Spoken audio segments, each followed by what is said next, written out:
महायुती आणि महाविकास आघाडीमध्ये सध्या संभ्रम कायम आहे।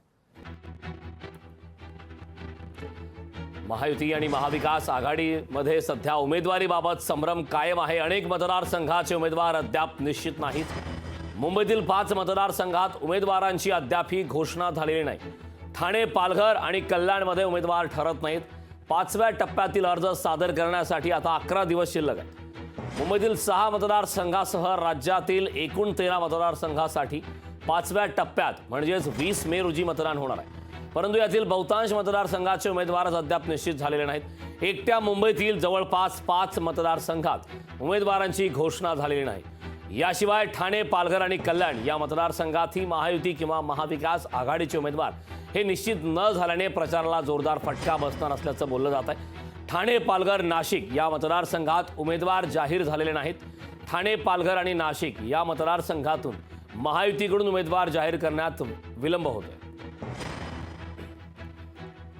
याबाबतचे ताजे अपडेट देण्यासाठी आपले प्रतिनिधी भूषण शिंदे आपल्यासोबत जोडले आहेत। भूषण, काही मतदारसंघात महाराष्ट्रामध्ये काही टप्प्यात मतदान झालंय, काही टप्प्याचं मतदान 2 दिवसात होणार आहे।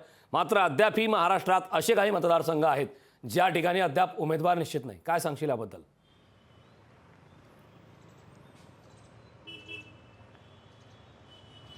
नक्कीच, कारण लोकसभा निवडणुका सुरू आहेत ज्यामध्ये पहिल्या टप्प्याचं मतदान हे ऑलरेडी पार पडलेलं आहे, ते आधीच झालेलं आहे।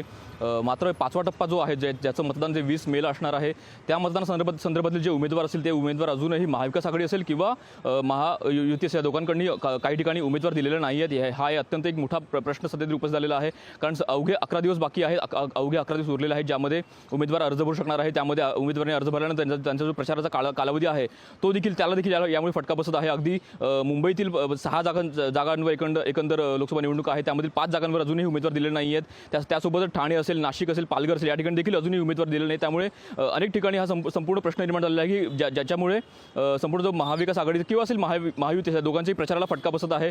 मुंबईमध्ये अनेक ठिकाणी म्हणजे 5 ठिकाणी जवळपास अजूनही उमेदवार दिलेले नाही आहेत। उदाहरणार्थ उत्तर मुंबईमध्ये पियुष गली जे महायुतीचे उमेदवार आहेत त्यानुसार महाविकास आघाडीकडून तिकडनं उमेदवार दिलेले नाही आहेत। त्यासोबतच दक्षिण मुंबई आहे जिथे महाविकास आघाडीकडनं अरविंद सावंत उमेदवार आहेत, तिथे अजूनही मात्र महायुतीकडनं उमेदवार दिले नाही। अशा अनेक 5 ठिकाणी जागा आहेत ज्याच्यामुळे अनेक ठिकाणी प्रचार रखडलेला आहे। अनेक ठिकाणी उमेदवार निश्चित न झाल्यामुळे अनेक ठिकाणी संभ्रम कायम आहे। त्यामुळे प्रचार नेमका कधी सुरू होणार, प्रचार नेमका कसा प्रकारे पूर्ण होणार देखील प्रश्न सध्या उपस्थित झालेला पाहायला मिळत आहे।